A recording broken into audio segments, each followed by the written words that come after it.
राधे मेरी स्वामिनी, मैं राधे को दास। राधे मेरी स्वामिनी, मैं राधे को दास।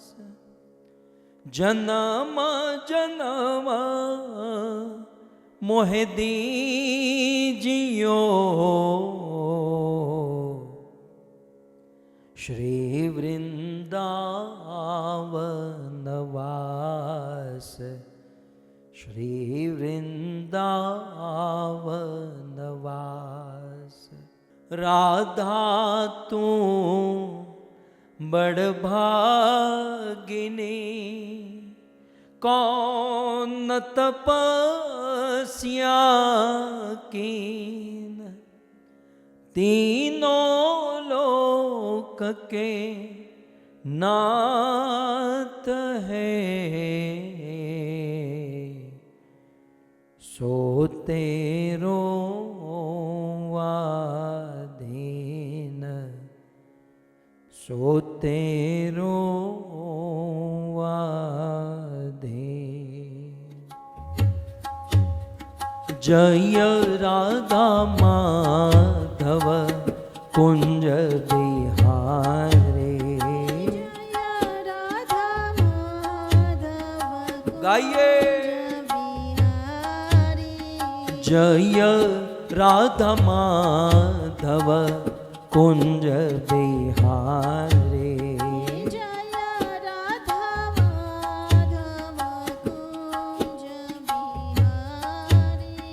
जय राधा माधव कुंज बिहारी।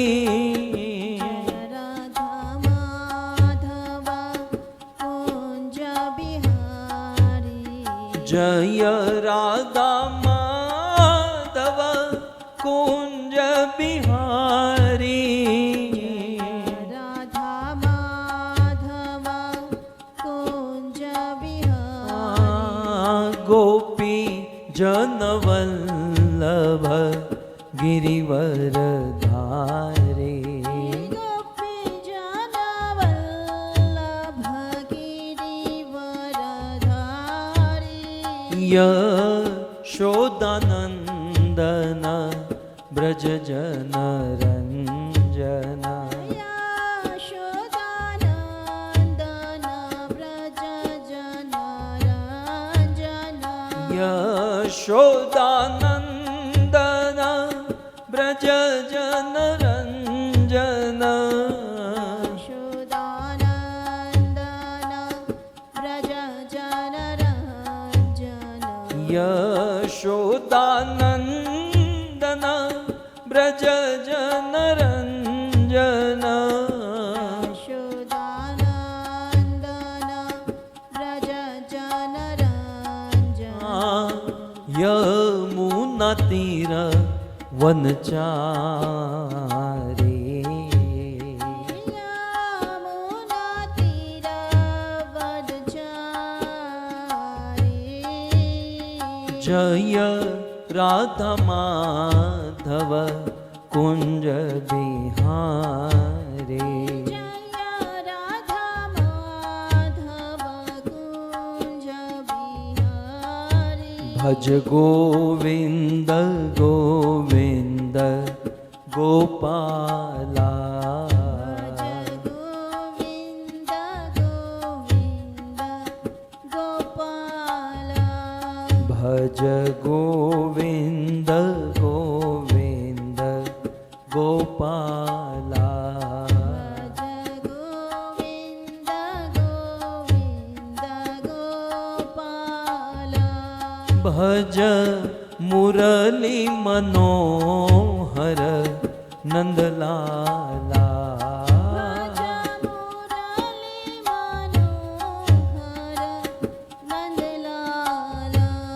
भज मुरली मनोहर नंद નંદલાલા મુરલી મનોહર નંદલાલા ભજ ગોવિંદ ગોવિંદ ગોપાલા ગોવિંદ ગાઈએ ગોપાલ ભજ ગોવિંદ ગોવિંદ ગોપાલા ગોવિંદ ગોવિંદ ગોપાલ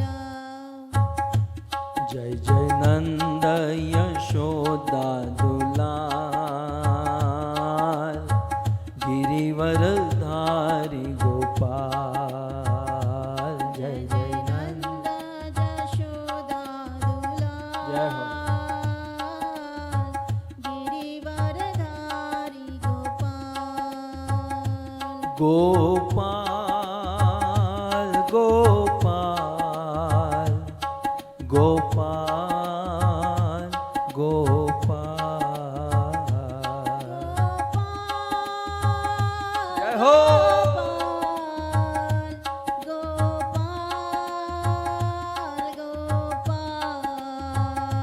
જય જય નંદ યશોદા દુલાલ ગિરિવરધારી ગોપાલ જય જય નંદ યશોદા ગાઈએ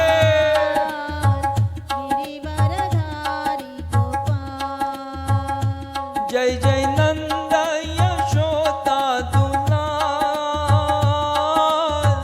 ગિરિવરધારી ગોપાલ જય જય નંદ યશોદા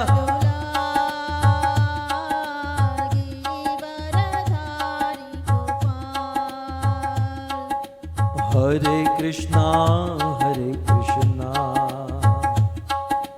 કૃષ્ણ કૃષ્ણ હરે હરે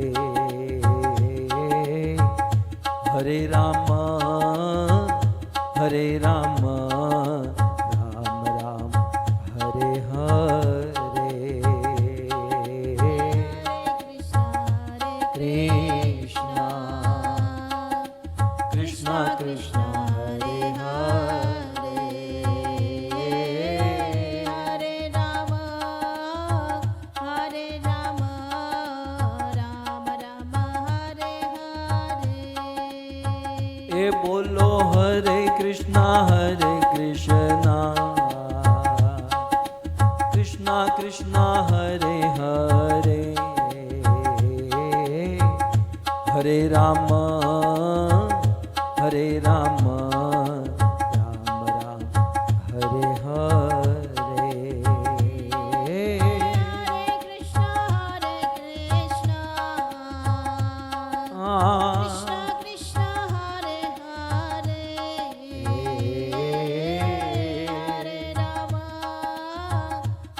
કૃષ્ણ કૃષ્ણ કૃષ્ણ હરે હરે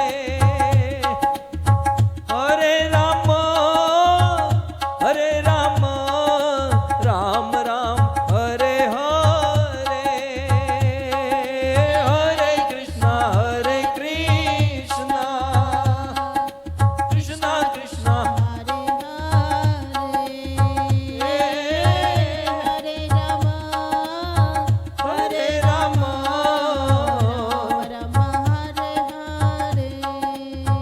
એ બોલો હરે કૃષ્ણ કૃષ્ણ કૃષ્ણ હરે હરે હરે રામ રામ રામ હરે હરે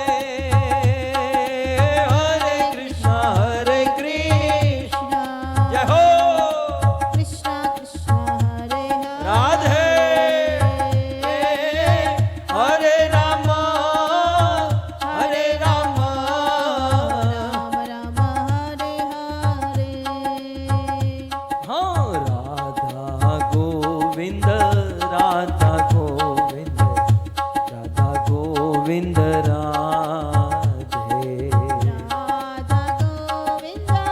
जय श्री श्री राधा गोविंद राधा गोविंद राधे जगन्नाथ जगन्नाथ बलदेव जय सुभद्रा जगन्नाथ जय जगन्नाथ बलदेव जय सुभद्रा रघुपति राघव राजा राम पतित पावन सीताराम रघुपति राघव राजा राम पतित पावन सीताराम राजा राम पतित पावन सीताराम राजा राम पतित पावन सीताराम बोलो रघुपति राघव राजा राम पतित पावन सीताराम जय हो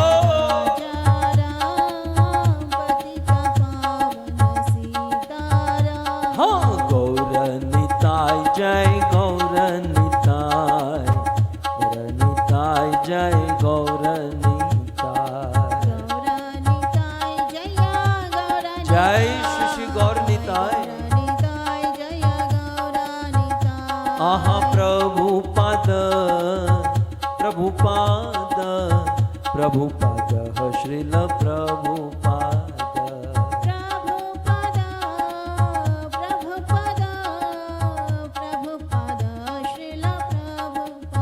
जय जय प्रभुपाद प्रभुपाद प्रभुपाद प्रभुपाद जय जय प्रभु जय श्री प्रभुपाद निताय गौर हरि बोल हरि बोल हरि बोल हरि बोल निताय गौर हरि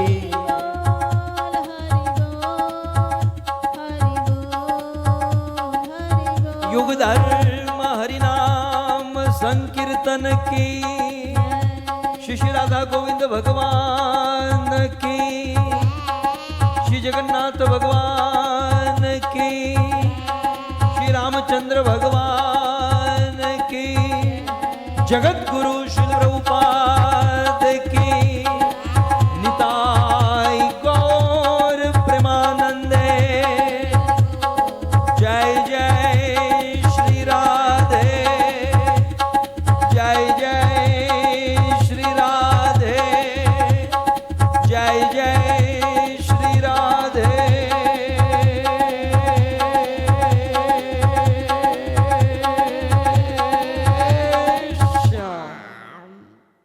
यं ब्रह्मा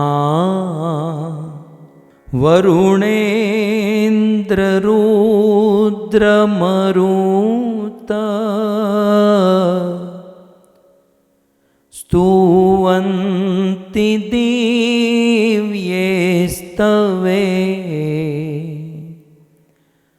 वेदे साङ्गपद क्रमोपनिषदे गायन्ति यं सामगा ध्यानावस्थित तद्गतेन मनसा पश्यन्ति यं योगिनो यस्यान्तं न विदुषुरा सुरगणा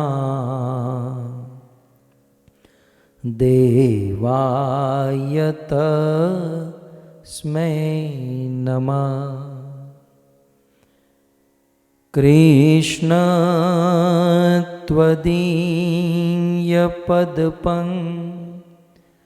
कजपञ्जरान्ते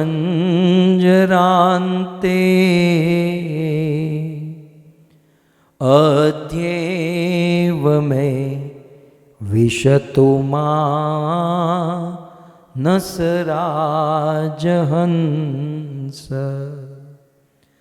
प्राण प्रयाण समये कफवात पीते कंठावरो धनविदो स्मरणं कुतस्ते करारविन्दे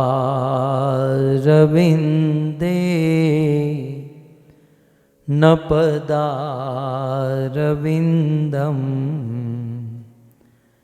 मुखारविन्दे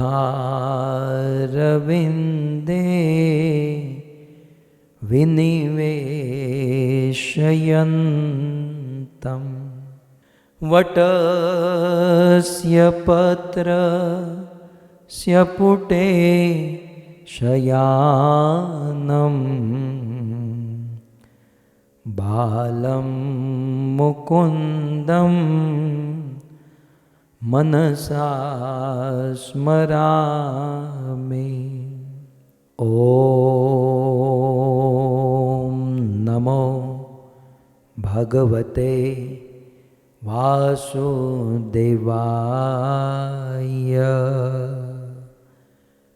ॐ नमो भगवते वासुदेवाय।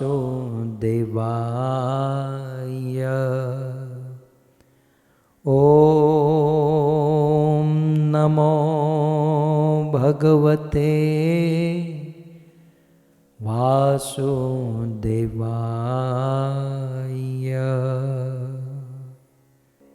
जय जय श्री राधारमण,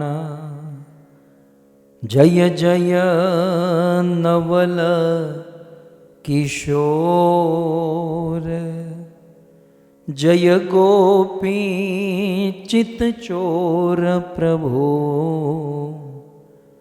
जय जय माखन चोर, जय जय माखन चोर।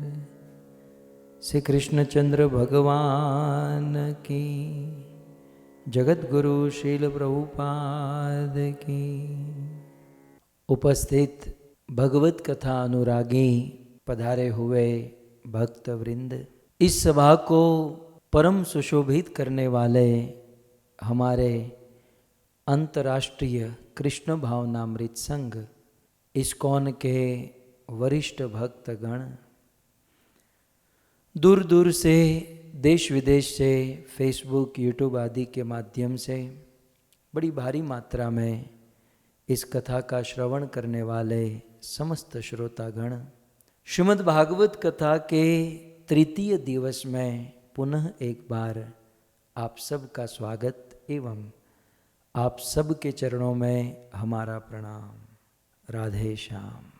आज से 5000 वर्ष पूर्व भगवान श्री कृष्ण ने समस्त वेद शास्त्रों का सार स्वरूप अर्जुन को माध्यम बनाकर भगवत गीता का ज्ञान प्रदान किया। यूं तो भगवान कृष्ण ने भगवत गीता में अनेकों प्रकार की बातें कहीं, ध्यान योग, ज्ञान योग, कर्म योग, और फिर अंततः भगवान श्री कृष्ण भक्ति योग का वर्णन करते हैं। और पूरी भगवत गीता का सार कृष्ण अर्जुन से कहते हैं, अर्जुन सर्वधर्मान परित्यज्य माम एकम शरणम व्रज।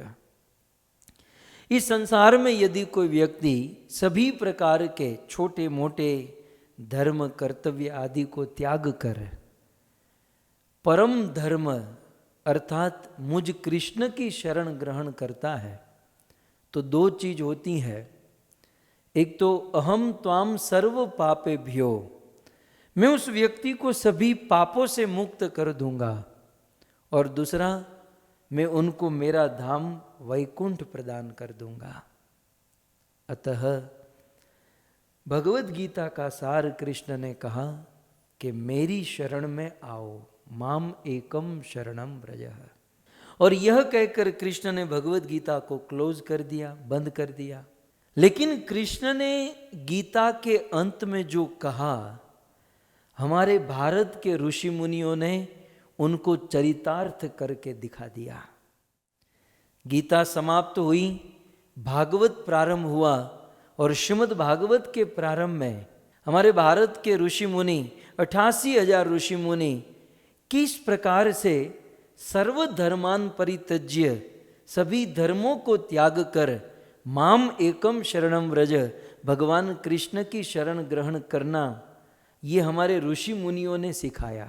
अपनी आचरित, अपने आचरण से संसार के जीवों को सिखाया कि कैसे धर्मों को त्याग कर परम धर्म की शरण में जाए। ऋषि मुनियों का धर्म होता है शमः दमः तप शौच शांति ऊर्ज्व एवच, ज्ञान विज्ञान आस्तिक्य ब्रह्म कर्म स्वभावजम। प्राय ऋषि मुनियों का स्वाभाविक धर्म होता है यजन याजन करना, होम हवन करना, यज्ञ करना, ये ऋषि मुनियों का धर्म है। और हमारे 88,000 ऋषि मुनि नैमिषारण्य जैसे पवित्र क्षेत्र में 1 नहीं 2 नहीं 10 नहीं 1000 वर्ष तक यज्ञ करने का अनुष्ठान ले चुके थे, संकल्प ले चुके थे। सूत जी भागवत के प्रारंभ में वेदव्यास मुनि लिखते हैं, नैमिषे निमिष क्षेत्रे ऋषय शोन कादय सत्रम स्वर्गाय लोकाय सहस्त्रम सममासत। 1,000 वर्ष तक यज्ञ करने का अनुष्ठान था ऋषि मुनियों का। लेकिन जब उन ऋषि मुनियों को पता चला, त एकदातु मुनय प्रातर हुत हुताग्नय सत्कृतम सूतमासीनम प्रपच्छुम इदम आदरात। यज्ञ करते हुए दिन महीने, बहुत सारे दिन बीत गए, महीने बीत गए, लेकिन पता चला कि हमारे क्षेत्र में, हमारे स्थान पर शुकदेव के कृपा पात्र शिष्य शुकदेव के मुख से भागवत कथा सुनकर सीधे नैमिषारण्य में आ रहे हैं। तो उन सारे ऋषि मुनियों ने अपना यज्ञ त्याग दिया, अपना स्वाभाविक धर्म होम हवन यजन याजन यज्ञ त्याग दिया और सूत गोस्वामी के चरणों में बैठकर भागवत कथा रूपी यज्ञ का अनुष्ठान किया। उन्होंने भागवत कथा रूपी यज्ञ का श्रवण किया।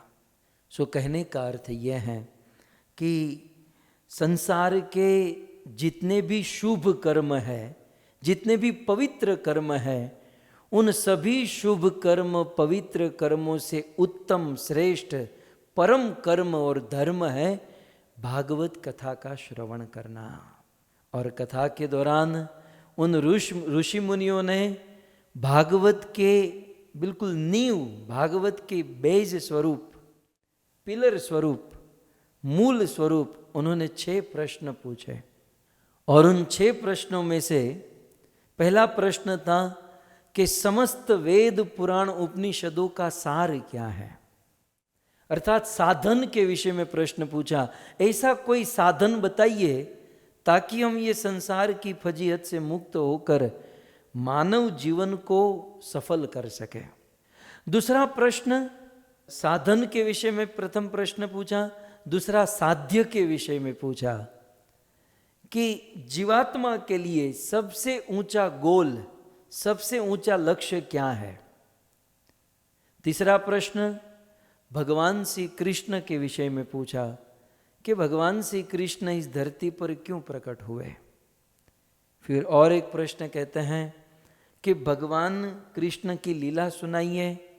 फिर कृष्ण के चले जाने के बाद धर्मम कह शरणम गत, धर्म किसकी शरण में गया।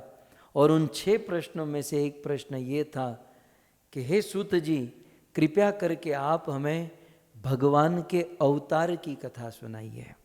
ये अवतार जो है बहुत बड़ा तत्व है, भगवान के अवतारों को समझना बहुत बड़ी बात है। गीता में भी कृष्ण ने कहा जन्म कर्म च मे दिव्यम।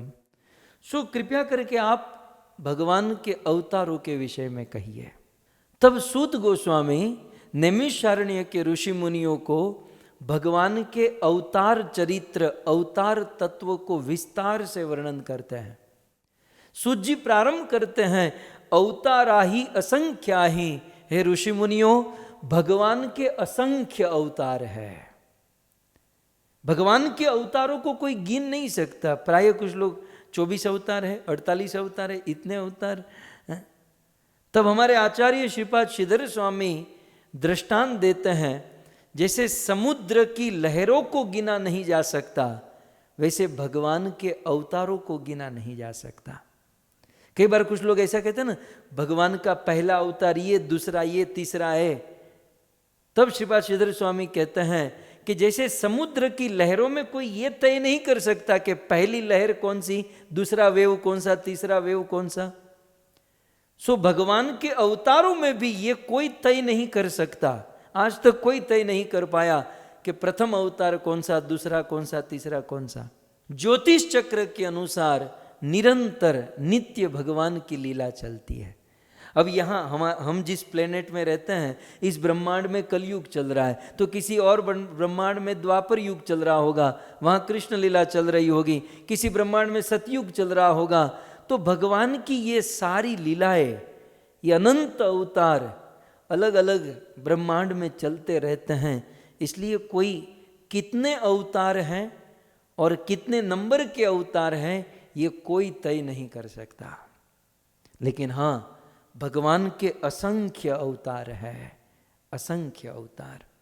उन असंख्य अवतारों में से मूल, जो रेगुलर बेस पर जो अवतार होते हैं, वे मूल अवतार को 24 अवतार कहा गया। और 24 में से भी मूल 10 अवतार जयदेव जी ने जिसका वर्णन गीत गोविंद में किया था।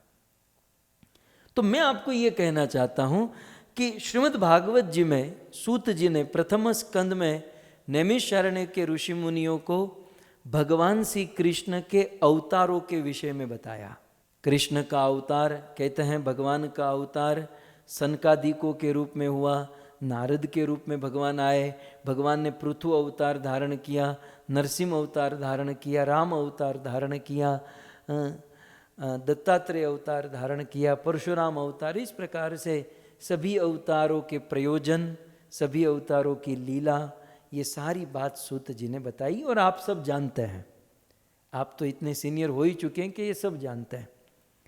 लेकिन भक्तों, मैं आपको आपकी दृष्टि वहां लेकर जाना चाहता हूं कि ये 24 अवतारों का वर्णन करने के बाद सूत जी ने एक तत्व की बात बताई।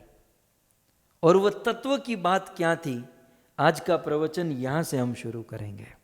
सूत जी कहते हैं, श्रीमद् भागवत प्रथम स्कंद 3 अध्याय और 28वां श्लोक, 1-3-28। एते चांसकला पुंसः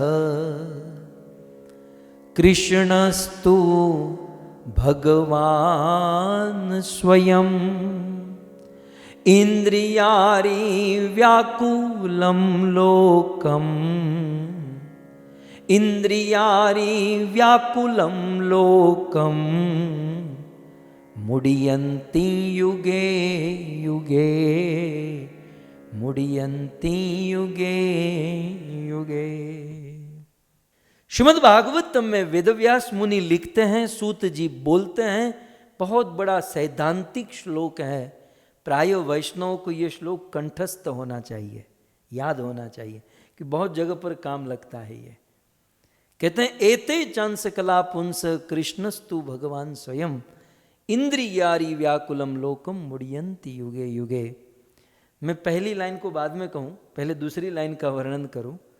मुडियन्ति युगे युगे, भगवान युग युग में समय समय पर मुडियन्ति प्रकट होते हैं। किसके लिए? इंद्रियारि व्याकुलम लोकम। वैसे इंद्रियारि का बहुत सारे अर्थ हैं, लेकिन इंद्रियारि का एक अर्थ है देवराज इंद्र। इंद्रारी तो एक अर्थ है देवराज इंद्र। देवराज इंद्र की रक्षा करने के लिए, स्वर्ग के राजा इंद्र जैसे देवी देवताओं की रक्षा करने के लिए भगवान मुडियन्ति युगे युग युग में इस धरती पर प्रकट होते हैं। अब थोड़ा सा बात आई इसलिए मुझे तो कुछ और बताना है, लेकिन एक सिद्धांत को समझ कर चले। यहां आप देखिए स्पेशली इंद्र का नाम है। अब देखिए इंद्र, इंद्रियारी। वैसे भगवान बहुत सारे लोगों के लिए प्रकट होते हैं, लेकिन नाम किसका दिया? इंद्र का। भगवान इंद्र जैसे लोगों की रक्षा करने के लिए अवतार लेते हैं। तो मैं आपको कहूं कि इंद्र कौन सा दूध का धोया हुआ है? इंद्र कौन सा दूध का धुला हुआ है? इंद्र कौन सा मतलब बड़ा आदमी है कि इंद्र की रक्षा करने के लिए भगवान आते हैं? आप देखोगे इसी भागवत में सबसे ज्यादा गलती करने वाला आदमी कोई है तो वो इंद्र है। इंद्र इसी भागवत ग्रंथ में, ये तो ओपनिंग है, आगे आप भागवत में देखोगे इंद्र के द्वारा कितनी मिस्टेक, कितनी गलती। हम यदि शुरू करें तो भागवत के 6ठे स्कंद में आप देखते हैं दुर्वासा ऋषि का अपराध किया, वो उनकी माला को सब फेंक दिया। फिर गौतम ऋषि की पत्नी के साथ इंद्र ने गलत व्यवहार किया। फिर प्रहलाद जैसे शुद्ध भक्त की माता कयाधु को बंदी बनाकर इंद्र स्वर्ग में लेकर जा रहे थे। इतना ही नहीं, इंद्र इतने पद और मद में आ गए कि अपने गुरु का ही अपराध कर दिया, बृहस्पति का। और दूसरे गुरु जब बनाए विश्वरूप को तो अपने गुरु का मस्तक ही काट दिया। ये वही इंद्र है जो नैमिषारण्य में जाकर दधीचि ऋषि को कॉलर पकड़कर धमकी देते हैं कि मैं नहीं तो और कोई नहीं। अब श्रीमद् भागवत जी में हम देखते हैं कि इंद्र बार बार गलती करते हैं, लेकिन जब भगवान के अवतार का प्रयोजन, भगवान के अवतार के कारण की बात आई, तब सूत जी ने क्या कहा, व्यास जी ने क्या लिखा? इंद्रियारी व्याकुलम लोकम मुड़ियंती युगे युगे। इंद्र जैसे देवताओं की रक्षा करने के लिए भगवान प्रकट होते हैं युग युग में।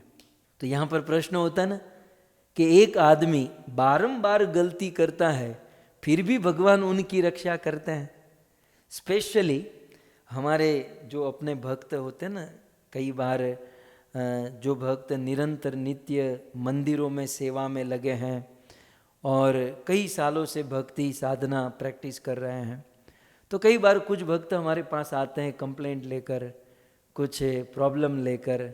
हमें कहते हैं कि वो जो हमारे लीडर हैं, वो जो हमारे प्रेसिडेंट हैं, वो जो हमारे मैनेजर हैं, वो हमें बहुत परेशान करते हैं, ये हैं वो हैं।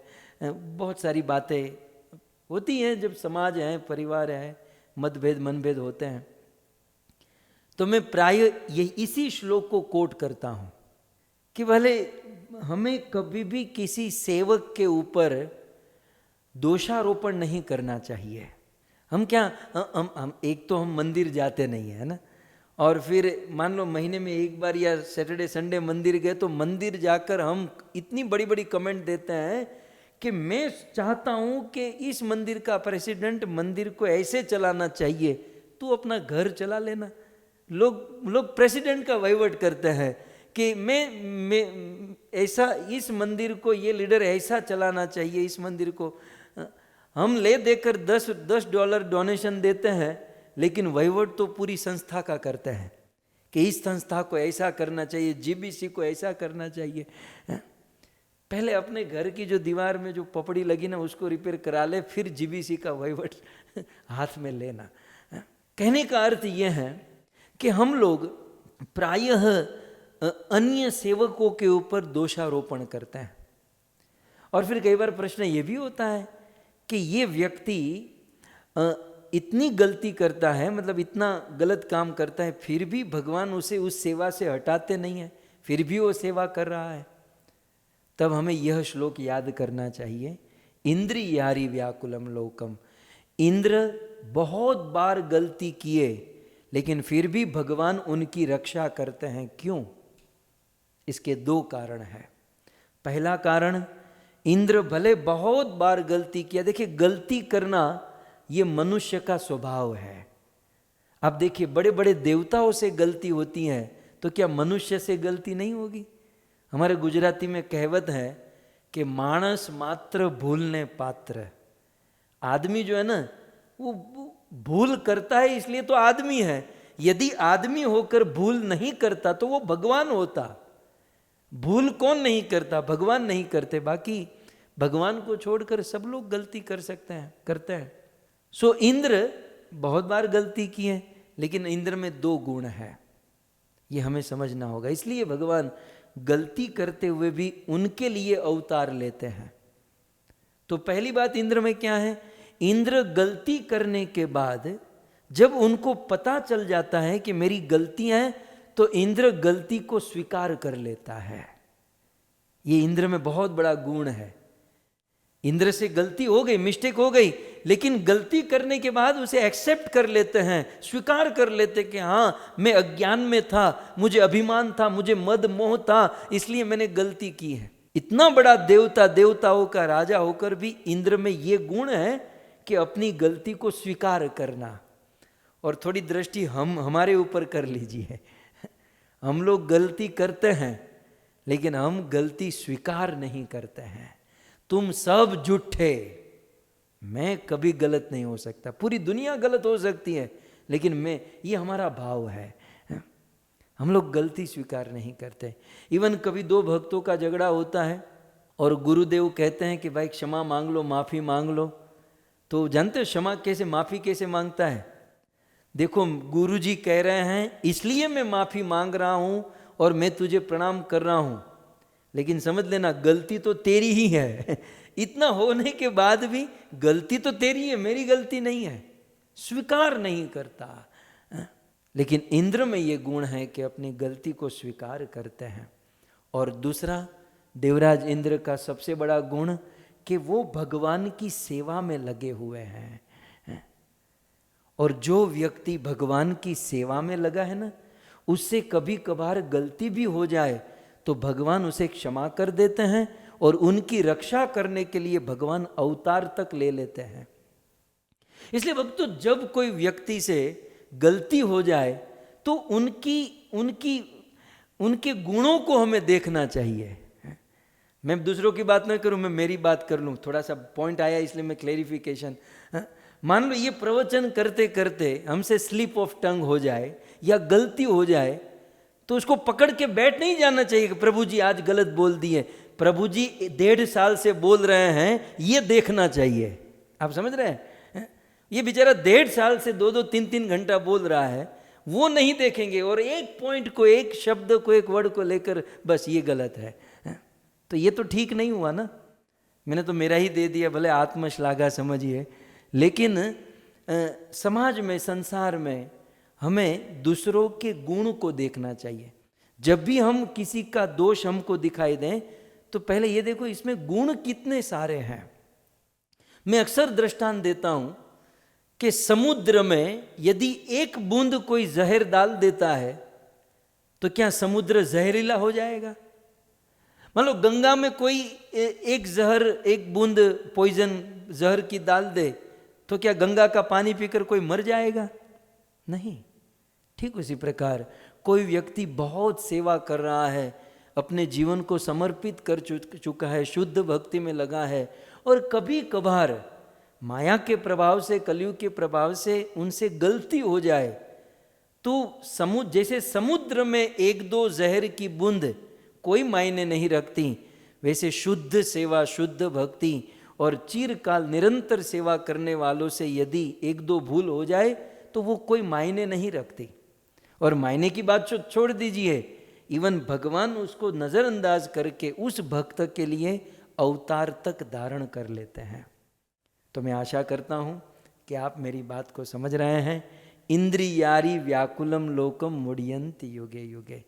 जो व्यक्ति सेवा में लगा है उससे मान लो कदाचित गलती हो जाए तो हमें दोषारोपण नहीं करना चाहिए, उनकी सेवा को, उनके गुण को, उनके समर्पण को देखना चाहिए और निश्चित भगवान उनकी रक्षा करते हैं। तो ये तो हो गया भगवान के अवतार का उद्देश्य। दूसरी लाइन में, अब प्रथम लाइन को हम समझे। भगवान के 24 अवतार का वर्णन करने के बाद सूत जी कहते हैं एते, एते माने इसके आगे, इसके पहले मैंने नरसिंह, वराह, वामन, राम, परशुराम, नारद, पृथु, सनकादि के जितने भी अवतारों का वर्णन किया। एते, ये सब क्या है?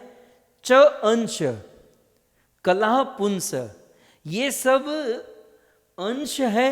अंश जैसे हमारा कोई अंश, हमारा बेटा, ये जो भी 24 अवतार है वो अंश है, या फिर अंश के अंश, बेटे का बेटा, उसे कला कहते हैं, कला, या अंश है या अंश का अंश, या उसकी कला है। किसकी?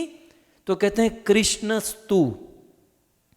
ये जितने भी अवतार हैं ये सारे अवतार भगवान श्री कृष्ण के अंश हैं, या कृष्ण के अंश के अंश है, या कृष्ण की कला है। अब देखो श्लोक को ध्यान से देखिएगा, बहुत तात्विक श्लोक है कि एते, जितने भी अवतार आप देखते हो वो सारे अवतार या तो अंश है या कला है। किसकी? कृष्ण की। और फिर आगे एक शब्द दिया तू, कृष्णस्तु। तू शब्द संस्कृत में निश्चित करने के लिए, दृढ़ करने के लिए, मतलब हमें खिला ठोकने के लिए कहते हैं ना, लोहा गर्म है हथौड़ा मारने के लिए, ये तू शब्द है। ये तू नहीं भी लिखे तो श्लोक पूर्ण माना जाएगा, लेकिन तू मन निश्चित करने के लिए कि जितने भी अवतार हैं वो कृष्ण के ही अवतार है। एते च अंश कला पुंस कृष्णस्तु, कृष्ण के ही अवतार है। और कृष्ण ही भगवान स्वयं, और कृष्ण ही साक्षात स्वयं भगवान है।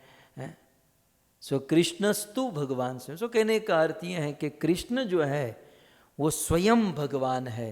कृष्ण सर्व अवतारी, सर्वोपरि, सर्वगुण संपन्न कृष्ण मूल भगवान है, और बाकी सब कृष्ण के अंश है, या कृष्ण के अंश कृष्ण की कला है।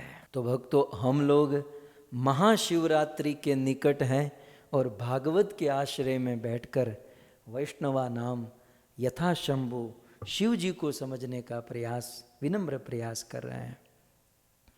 तो जैसे यहाँ पर सूत जी ने कहा, वेदव्यास जी ने लिखा कि कृष्णस्तु, भगवान स्वयं, कृष्ण स्वयं भगवान है और कृष्ण के अंश और कला है बाकी सब अवतार। तो शिव जी जो है, इस श्लोक की टीका में, इस श्लोक के कमेंट्री में हमारे आचार्यों ने लिखा कि शिव जी जो है वो कौन है? भगवान श्री कृष्ण के अंश अवतार है, कला नहीं है। ये कला और अंश दोनों होते हैं।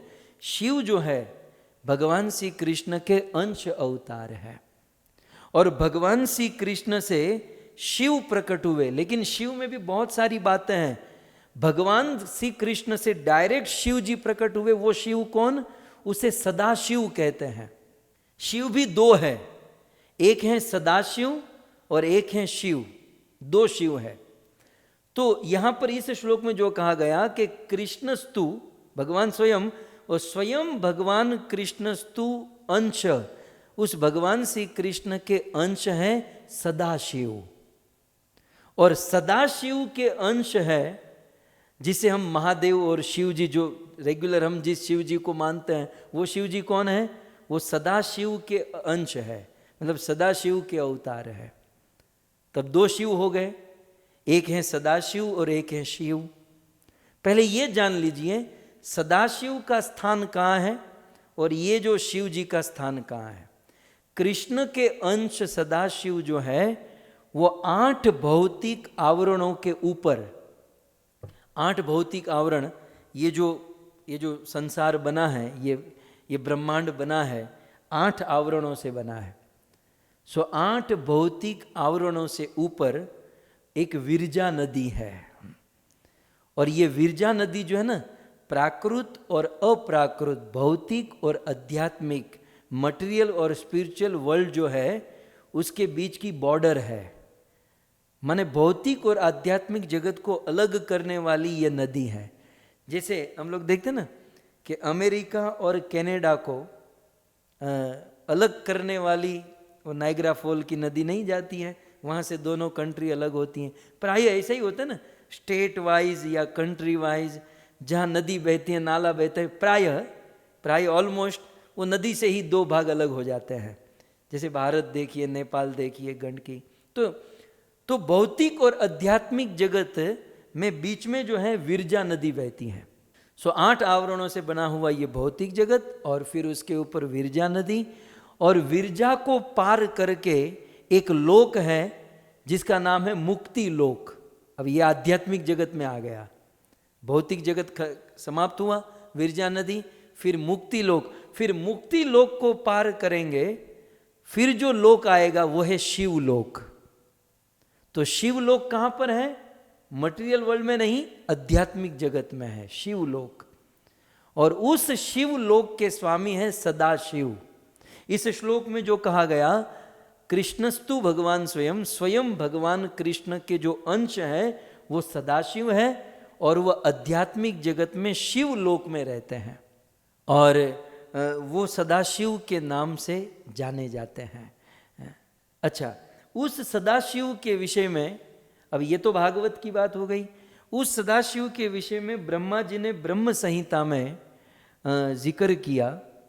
ब्रह्मा जी उस सदाशिव के विषय में कहते हैं कि वो सदाशिव कैसे हैं, कैसे प्रकट हुए। तो ब्रह्मा जी कहते हैं, क्षीरम यथा दधिविका रविशेष योगात् संजायते नहीं ततः पृथगस्ति है तो यह शंभुतामपि तथा समुपेति कार्यात् गोविंदमादि पुरुषम तमहम भजामि। और सदाशिव के विषय में और एक बात, ब्रह्म संहिता में आपकी जानकारी के लिए, ब्रह्म संहिता में भी ब्रह्मा जी ने जिस शिव का जिक्र किया वो सदाशिव का जिक्र किया है, जो आध्यात्मिक जगत में शिव लोक में रहते हैं। तो सदाशिव के विषय में कहते हैं, क्षीरम, क्षीर माने दूध, यथा दधि, क्षीरम यथा दधि, यथा माने जिस प्रकार क्षीर दूध दही बनता है, कैसे बनता है ब्रह्मा जी सिखाते हैं, सीख लीजिए। क्षीरम यथा दधि विकार विशेष योगात, माने विशेष विकार के योग से, माने दूध में आप कोई विकार डाल दीजिए, दूध का विकार क्या होगा? खटास। दूध में आप खटास डाल दीजिए या कोई दही डाल दीजिए थोड़ा सा, और फिर रात को बंद करके रख दीजिए, वो सुबह जो दूध है वो दही बन जाएगा। तो क्षीरम यथा दधि विकार विशेष योगात, जैसे दूध किसी खटास के संयोग में आता है तो वह दूध संजायते नहीं तत पृथगस्ति है, तो वह दूध दही बन जाता है। और जब दूध दही बनता है तो एक बात यहां पर बताई गई है कि नहीं तत पृथक अस्ति है, तो तब वो दूध और दही को पृथक नहीं माना जाएगा। जैसे दूध ही दही के रूप में कन्वर्ट होता है, ऐसा नहीं कि दूध दही बन गया तो दही अलग है, दूध अलग है, दूध ही दही बन जाता है। ठीक उसी प्रकार भगवान श्री कृष्ण ही कुछ विशेष कार्य करने के लिए सदाशिव का रूप धारण कर लेते हैं। प्राय ये श्लोक आप सब जानते हैं, मैं इसमें केवल एक आपको निवेदन करना चाहता हूं कि यह श्लोक केवल कार्य और कारण को साबित करने के लिए ब्रह्मा ने निवेदन किया। विकार को ज्यादा ये फोकस मत कीजिए, कार्य और कारण। जैसे दही का कारण कौन है? दूध है। ठीक उसी प्रकार सदाशिव का कारण कौन है? भगवान स्वयं कृष्ण है, जो सदाशिव के कारण है। तो ऐसे भगवान सदाशिव कृष्ण के अंश के रूप में भगवान सदाशिव प्रकट हुए और आध्यात्मिक जगत में शिव लोक में रहते हैं। और वही सदाशिव अपने एक अंश से, देखिए वो 11 रुद्र प्रकट होते हैं ना, वो 11 रुद्र किसके? सदाशिव से 11 रुद्र होते हैं। और दूसरा सदाशिव जो है वो सदा के लिए हैं, जिनकी कभी मृत्यु नहीं होती, वो सदा है। और वो सदाशिव जो है वो शिव तत्व है। जैसे होता है ना जीव तत्व, ईश तत्व, अवतार तत्व या फिर शक्ति तत्व, ऐसे हम तत्व कहते हैं। तो ये सदाशिव जो है वो एक विशेष तत्व है और उस तत्व को शिव तत्व कहते हैं। तो तत्व की बात हो गई, सदाशिव की बात हो गई, और वही सदाशिव अपने एक अंश से कैलाश लोक में रहते हैं, वो कैलाश में विराजते हैं। सो इस प्रकार से शिव जी के विषय में, महादेव के विषय में हम सब तात्विक चर्चा हमने यहाँ पर श्रवण की। कई बार समाज में एक ऐसी धारणा है कि नहीं नहीं, अब आपने देखा भागवत के श्लोक के अनुसार और ये सब, लेकिन फिर भी कुछ लोग जो ज़्यादा ज्ञान नहीं रखते, केवल थोड़ा बहुत टीवी सीरियल से देख लेते हैं, थोड़ा सा पढ़ लिख लेते हैं, तो एक एक्सक्यूज़ क्या देते हैं कि नहीं, शिव जी बड़े हैं और राम छोटे हैं। तो हम कहते हैं क्यों? तो बोले भगवान रामचंद्र ने जब लंका जाना था, समुद्र को पार करना था, तब भगवान रामचंद्र ने शिवलिंग की स्थापना की और भगवान रामचंद्र ने शिव की पूजा की। तो राम शिव जी की पूजा करते हैं, इसका मतलब यह है कि राम छोटे हैं, शिव जी बड़े हैं। अब ऐसे लोगों को क्या बताया जाए? 2-3 जवाब मैं दे दूं। अब राम ने शिव जी की जीवन में एक बार पूजा की, लेकिन ये तो देखिए शिव जी ने राम की जीवन में कितनी बार पूजा की। तो राम शिव जी की पूजा इसलिए करते हैं क्योंकि भगवान रामचंद्र अपने भक्तों की महिमा बढ़ाना चाहते हैं। इसलिए भगवान के विषय में आया ना, भक्त वत्सल। भगवान चाहते हैं कि मेरी महिमा भले न बढ़े, मेरे भक्त की महिमा बढ़नी चाहिए। पितामह भीष्म को देख लीजिए, अपनी महिमा भले बिगड़ जाए लेकिन भक्त की महिमा होनी चाहिए। सो भगवान रामचंद्र शिव जी की, शिव जैसे भक्त की महिमा, वैष्णव की महिमा बढ़ाने के लिए शिव जी की पूजा की। फिर भी एक सरल बात मैं आपको एक प्रैक्टिकल बात बताऊं, मुझे आप इस प्रश्न का मन में ही जवाब दीजिए, मैं समझ जाऊंगा कि बाप और बेटा 2 होते हैं। मैं आपको प्रश्न पूछूं, बाप बेटे की सेवा ज्यादा करता है कि बेटा बाप की सेवा ज्यादा करता है? बिल्कुल प्रैक्टिकल जवाब दीजिएगा। आजकल जमाने में हम देखते हैं कि एक बाप अपने बेटे की सेवा ज्यादा करता है कि एक बेटा अपने बाप की सेवा ज्यादा करता है। भक्तों हिसाब कर लीजिए, एक बाप अपने बेटे की सेवा जितनी करता है, बेटा अपने बाप की उतनी सेवा नहीं कर सकता, वो आधी भी नहीं कर सकता, बाप जितना बेटे की सेवा करता है। तो इसका अर्थ क्या समझे? एक बाप अपने बेटे की बेटे से भी ज्यादा सेवा करता है, तो क्या बाप बेटा बन गया?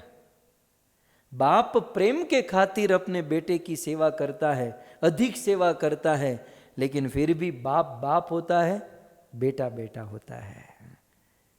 सो भगवान रामचंद्र ने शिव जी की पूजा सेवा की, तो भगवान भगवान है और भक्त भक्त हैं। लेकिन फिर भी तात्विक दृष्टि से भी यदि हमें समझना हो तो भगवान रामचंद्र ने उस रामेश्वर में, समुद्र के तट पर धनुषकोटि तीर्थ आज भी है, तो भगवान ने रामेश्वर की स्थापना, शिवलिंग की स्थापना की और भगवान रामचंद्र ने टाइटल उनका नाम दिया रामेश्वर। होता ही है, ये शिव जी को ईश्वर ही कहते हैं, बेलेश्वर, ये ईश्वर, वो ईश्वर, गोपेश्वर। तो भगवान ने रामेश्वर वहां पर नाम दिया कि राम के ईश्वर रामेश्वर।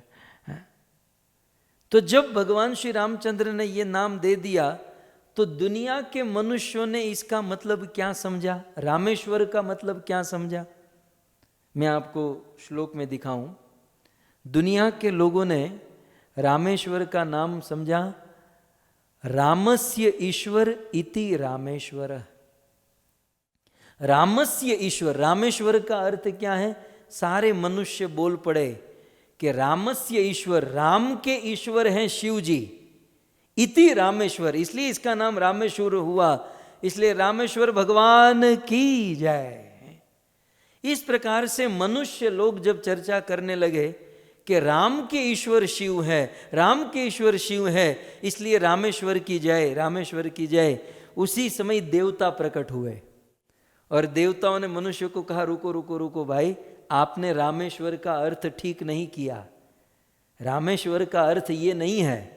तब देवताओं ने इसका अर्थ बदला, बोले रामेश्वर का अर्थ, तब देवता कहते हैं रामश्च असो ईश्वरो इति रामेश्वरः। देवताओं ने ये डेफिनेशन दी, बोले रामेश्वर का मतलब, अब थोड़ा सा क्लेरिफिकेशन, थोड़ा सा समझो, रामेश्वर का अर्थ क्या है? रामश्च असो ईश्वरो इति रामेश्वर, माने राम भी ईश्वर हैं और शिव भी ईश्वर है, इसलिए इसका नाम है रामेश्वर। तो रामेश्वर माने राम ईश्वर और शिव भी ईश्वर, ये दोनों ईश्वर है, इसलिए इसका नाम रामेश्वर। तो सब लोग जय जयकार करने लगे, राम भी ईश्वर, शिव भी ईश्वर, सो रामेश्वर भगवान की जय। अब मनुष्यों ने कहा कि राम के ईश्वर शिव है, देवताओं ने कहा राम भी ईश्वर, शिव भी ईश्वर। शिव जी से नहीं रहा गया, शिव जी आकुल व्याकुल हो गए और सदाशिव या कैलाश के निवासी वहां पर आए और शिव जी ने कहा देवताओं तुम भी चुप रहो, मनुष्य तुम भी चुप रहो, ये रामेश्वर का अर्थ मैं स्वयं बताऊंगा। तब शिव जी ने फाइनली लास्ट में रामेश्वर का अर्थ कहा, बोले रामस्य राम अस्य ईश्वरः स रामेश्वरः।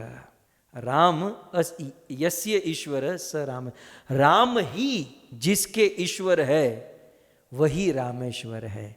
ये शिव जी ने अर्थ बताया कि राम ही जिसके ईश्वर। अब रामेश्वर का ये अर्थ फाइनल हुआ कि रामेश्वर माने राम ही जिसके ईश्वर है उसे रामेश्वर कहते हैं। सो इस प्रकार से स्वयं देवाधिदेव महादेव ने अपने आप को, अपनी पहचान, ये महादेव ने अपनी पहचान बताई कि मेरी पहचान क्या है, मेरी पहचान जो राम मेरे ईश्वर है, मैं राम का सेवक हूँ, मैं राम का भक्त हूँ, ये शिव जी ने अपनी पहचान बताई। सो भक्तों, तत्व की दृष्टि से और लीला की दृष्टि से हमने कुछ हद तक शिव जी के स्थान को समझने का प्रयास किया। आइए अब शिव जी को आनंद किस में आता है, थोड़ा सा शिव जी को हम आनंद कराए। दक्षिण भारत, अब अलवार के पास तो जाना ही पड़ेगा। सो दक्षिण भारत में, अलवार तो नहीं लेकिन एक भक्त हुए जिस भक्त का नाम था पुंथानम। क्या था? भक्त पुंथानम।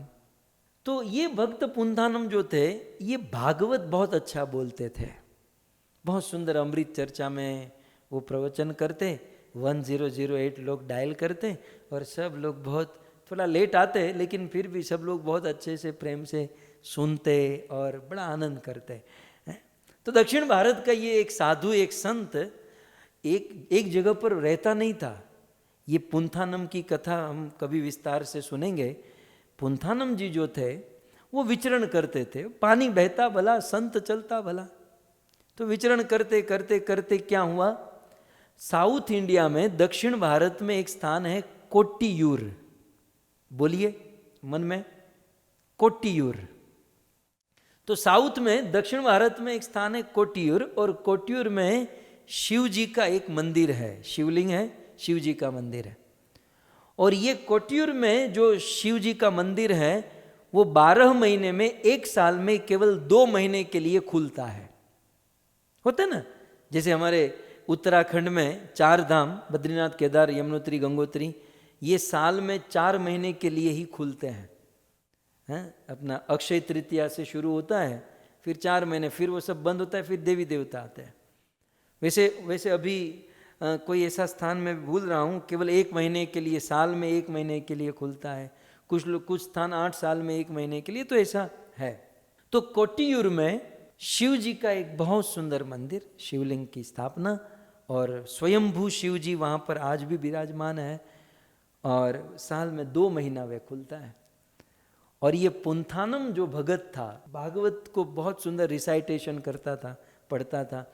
तो ये विचरण करते करते करते कोट्टियूर, क्योंकि 2 ही महीना मंदिर खुला रहने वाला है, तो पुंथानम जी ने सोचा कि अब यहाँ वहाँ मैं भटकता हूँ, तो क्यों न शिव जी के मंदिर में जाकर भगवत कथा बाँचूं। तो पुंथानम गए कोट्टियूर में, देवाधिदेव महादेव का दर्शन किया। कर्पूर गौरम करुणावतारम संसार सारम भुजगेन्द्रहारम सदा वसंतम हृदयार विंदे भवं भवानी सहितं नमामि। बहुत सुंदर दर्शन किया, और दर्शन करने के बाद वहाँ के जो ब्राह्मण थे उनको पता चल गया कि ये जो है ये पुंथानम है, और पुंथानम भागवत को बहुत अच्छा पढ़ता है। હવે બ્રાહ્મણ જ કંઈ ધંધો હોય નહીં, હવે એ તો બધા ત્યાં બેઠા હતા, होता है ना, कोई काम धंधा नहीं, भजन भक्ति में बैठे, और वैसे ही बैठे थे, तो सोचा कि ये पुंथानम आए हैं, चलो आए हैं तो उनके मुख से हम कथा सुने। तो पुंथानम कथा सुनते सुनते, मतलब जहाँ जाते प्रवचन करते, कथा सुनाते, अब वो भागवत का क्रम नहीं चूकते थे। मतलब यहाँ पर भागवत के इस अध्याय की कथा की तो दूसरी जगह पर जाकर वो नेक्स्ट अध्याय, वो आगे आगे, मतलब रिपीट नहीं करते थे, वो कंटिन्यू चलता था। जब वो कोटियूर में यहाँ मंदिर में पहुंचे तब वो भागवत के 10वें स्कंद के 60वें अध्याय में पहुंचे थे, और ब्राह्मणों ने कहा कि भाई आप कथा सुनाइए, जितने दिन यहाँ पर है हम सुनना चाहते हैं। तो 10वें स्कंद का 60वां अध्याय इसने शुरू किया। अब आप लोग भागवत कभी पढ़िएगा, भागवत के 10वें स्कंद के 60वें अध्याय में भगवान कृष्ण की बहुत सुंदर लीला है। वो लीला कौन सी है? कृष्ण और रुक्मणी का प्रेम कलह। भगवान कृष्ण और रुक्मणी देवी का विवाह हो चुका है और कुछ दिन बीत चुके हैं, और भगवान श्री कृष्ण के मन में इच्छा हुई कि मेरी पत्नी रूठ जाए और मैं 1-2 गाना गाऊं, फिर मैं उनको मनाऊं। तो कृष्ण के मन में ये भावना हुई। अब कृष्ण तो हमारे रसिक भगवान, बिल्कुल रसिक भगवान हैं, और बेचारी रुक्मणी ठहरी शांत स्वभाव वाली, उनको तो न रूठना आता है न कुछ। फिर भी सोने के पलंग पर, देखिए ये पुंथानम शिव जी के मंदिर में बैठकर सभी ब्राह्मणों को 10वें स्कंद के 60वें अध्याय की कथा सुना रहे हैं, और सारे ब्राह्मण सुन रहे हैं। बोले सोने के पलंग पर भगवान श्री कृष्ण और रुक्मणी बैठे हैं।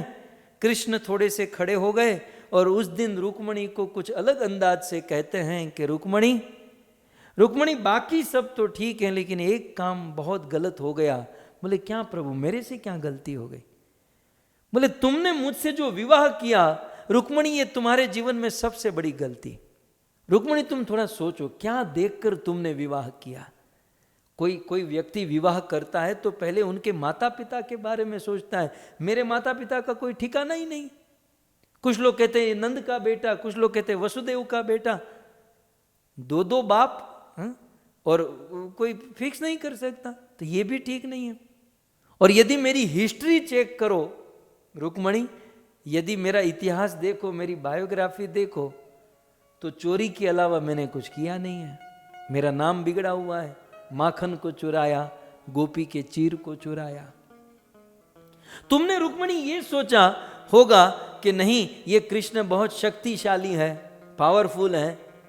मैं तो भगोड़ा हूं, मैं तो रण छोड़कर भाग जाता हूं, युद्ध छोड़कर भाग जाता हूं, इसलिए लोग मुझे रणछोड़ कहते हैं।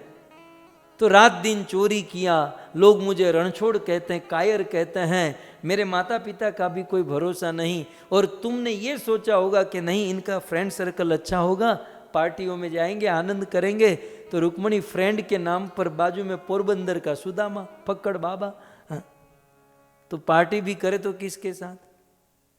और ये सब बातें छोड़ो रुक्मणी, यदि हमारा विवाह तो हो ही चुका है तो कल उठकर हमारे बच्चे होंगे, और बच्चे गुरुकुल स्कूल में पढ़ेंगे, फिर 2 महीने का वेकेशन होगा तो बच्चे कहेंगे मामानु घर केटले, दीवो बड़े एटले, हमको मामा के घर पर जाना है। तो रुक्मणी, हमारे बच्चों का मामा मतलब तेरा भाई रुक्मी, उसके साथ तो हमने झगड़ा किया है, युद्ध किया है, मतलब हमारे बच्चे मामा के घर में भी नहीं जा सकते।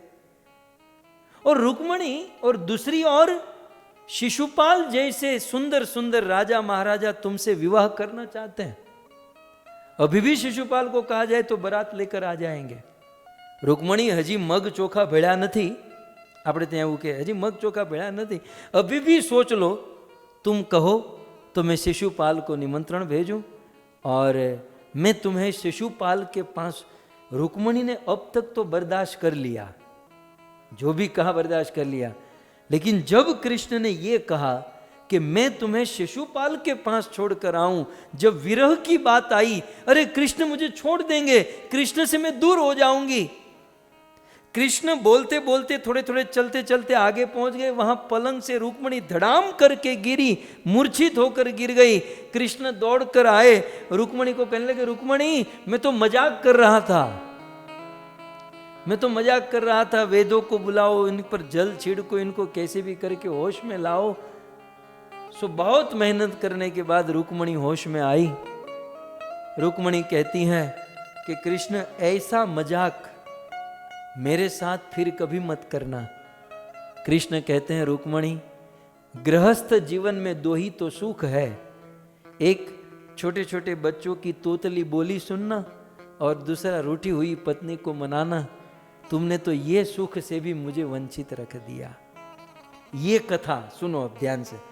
ये कोट्टियूर में वो जो 2 महीना मंदिर खुलता है ना, तो वहां बैठकर पुंथानम महाराज ये कथा सुनाए। और फिर ग्रंथराज श्रीमद् भागवतम महापुराण की जय, जय जयकार की है। सारे ब्राह्मणों ने कहा आनंद आ गया, आनंद आ गया महाराज, आनंद आ गया। हम चाहते हैं कि 2 महीना आप यहीं रहो और आप हमको ये भागवत की कथा सुनाओ। अब पुंथानम को तो ये चाहिए था कि 2-5 मिल जाए तो मैं कथा सुनाऊं। बोले ठीक है। तो 10वां स्कंद 60वां अध्याय समाप्त हो गया। तो 60वें अध्याय के एंड में वो बुक मार्क होता है ना, आप लोग रखते ना बुक में। अरे जिन्हें वाचवी वही रखे, जिसको पढ़ना ही नहीं वो कौन रखे, लेकिन जिसको पढ़ना होता है तो वो बुक मार्क रखते हैं। तो 61वें अध्याय में बुक मार्क रखा, भागवत बंद किया, वहाँ मंदिर में ही भागवत को रख दिया और पुंथानम जी को ब्राह्मण में से कोई एक अपने घर लेकर गए भोजन पानी स्नान आराम आदि के लिए। अब चमत्कार देखिए। अब दूसरे दिन पुंथानम जी आए मंदिर में और ब्राह्मण सब लोग बैठ गए थे, बधाई गोठवाई गया था, और कहा महाराज अब कथा शुरू कीजिए, कथा शुरू कीजिए। पुंथानम जी ने जिन्हें जैसे ही भागवत लिया, भागवत खोला तो वो बुकमार्क जो था वो 60वें अध्याय में आ गया। वो 61 में रखा था ना 61 अध्याय में, तो वो बुकमार्क 60वें अध्याय में आ गया। पुंथानम भी सोच में पड़ गए, पता नहीं शायद 60 में ही होगा, वो भी कंफर्म नहीं थे। वो 60वें अध्याय फिर से कृष्ण और रुक्मणी की कथा सुनाने लगे, प्रारंभ हुई।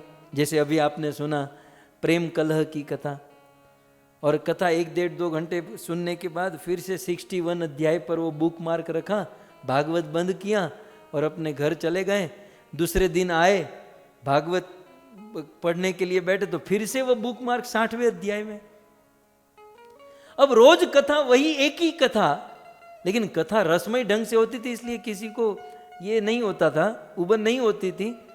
लेकिन देखा कि 2 महीने तक पुंथानम ने भागवत कथा कही, लेकिन वो 60वें अध्याय की कथा ही कही।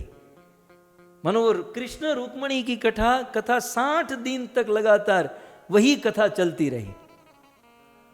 अब 2 महीने मंदिर खुला रहता है, 2 महीने के बाद मंदिर बंद होना था। तो जैसे ही मंदिर बंद होने का समय आया, मंदिर के दरवाजे जो भी क्रिया विधि होती है, मंदिर बंद हुआ और पुंथानम जी दर्शन करने के लिए आए तो मंदिर बंद हो चुका था। अब मंदिर 1 साल के बाद खुलेगा। लेकिन प्रॉब्लम ये हुई कि पुंथानम का जो भागवत था वो मंदिर में ही छूट गया। पुंथानम जी परेशान हो गए, अरे भाई मैं तो इस भागवत को लेकर ही भटकता हूं और इसी को पढ़ता हूं, ये मेरा जीवन है, मुझे भागवत चाहिए, भागवत चाहिए, अब क्या करें। तो पुंथानम उस मंदिर के प्रेसिडेंट अध्यक्ष के पास गए और कहा कि महाराज आपने मंदिर तो बंद कर दिया, बोले वो 1 साल के बाद खुलेगा। बोले लेकिन महाराज मेरी भागवत उसमें है। बोले वो कुछ नहीं मिलेगा। बोले 2 महीने तक मैंने आपकी सेवा की, 2 महीने तक मैंने आपको भागवत सुनाया, अब मुझे दक्षिणा में एक ही चीज चाहिए, मुझे मेरा ग्रंथ वापस कर दो, फिर आगे मैं किसको सुनाऊंगा। प्रेसिडेंट के हाथ पांव पकड़े, उनको प्रणाम किए, तो जैसे तैसे वो अध्यक्ष माना। बोले ठीक है तुम मंदिर के पास जाओ, मैं चाबी लेकर आता हूं।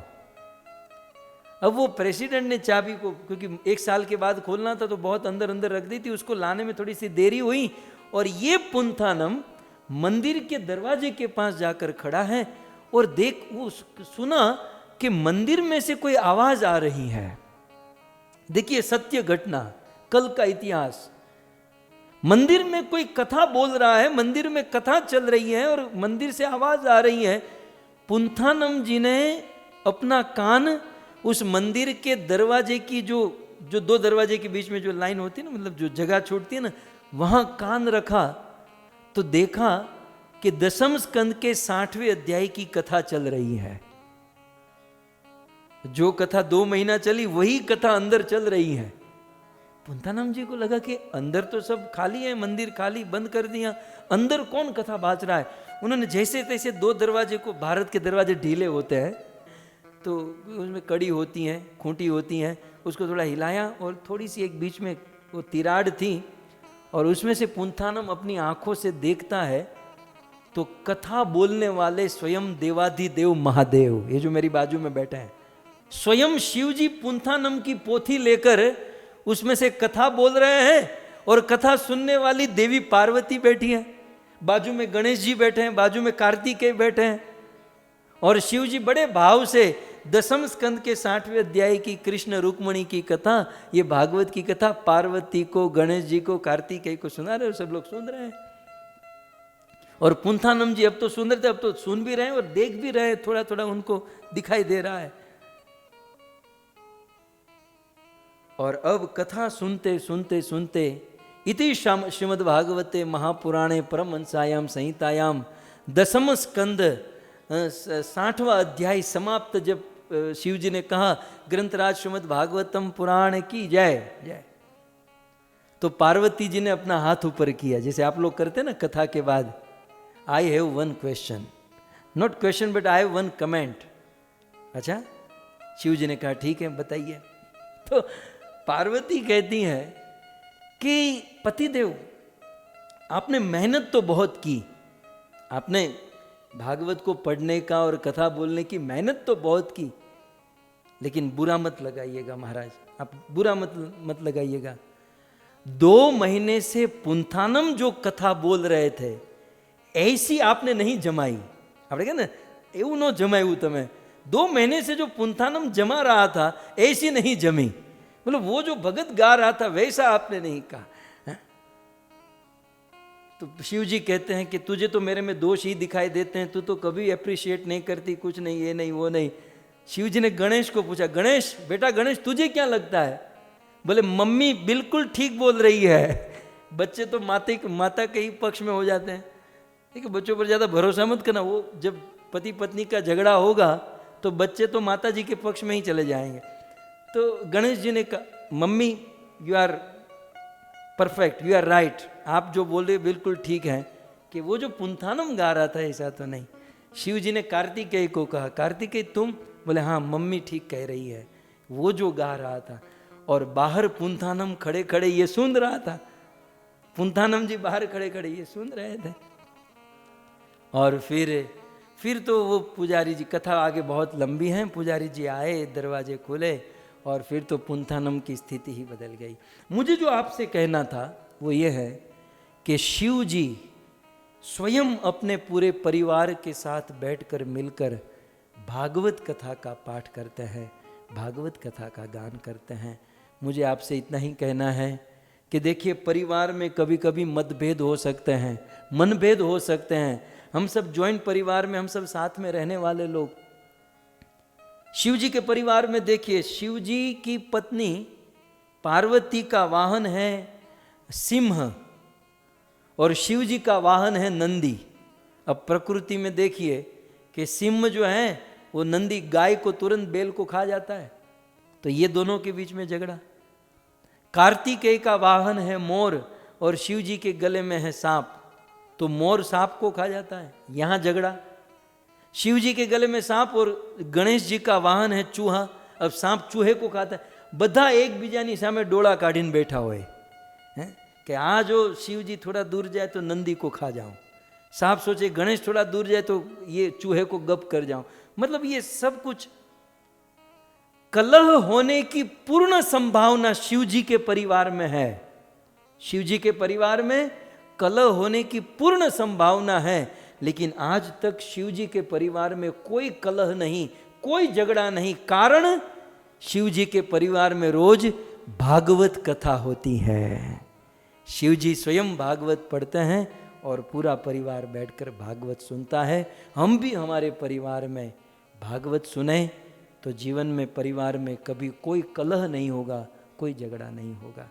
तो ऐसी श्रीमद् भागवत कथा, और भागवत कथा में भी शिव जी के द्वारा गाया हुआ गीत, जिसे रुद्र गीत कहते हैं, ऐसे रुद्र गीत को हम सब श्रवण करने हेतु उपस्थित हुए हैं। तो आइए शिव जी के मुख से हम रुद्र गीत सुने। सतान प्रपन्नार्ति हरो भगवान धर्म वत्सलः धर्म ज्ञानशील संपन्नान धर्म ज्ञानशील संपन्नान प्रीतः प्रीतानुवाचः प्रीतः प्रीतानुवाचः। ये श्लोक को देखकर मुझे बहुत कुछ याद आने लगा है। चलो जेन्युइनली शुरू करते हैं, फिर आगे कहूँगा।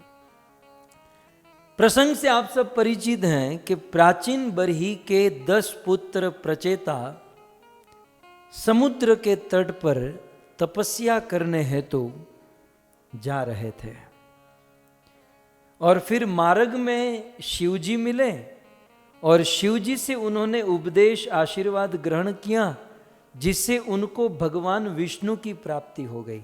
भगवान मिल गए, भगवान प्राप्त हो गए। ये प्रसंग है।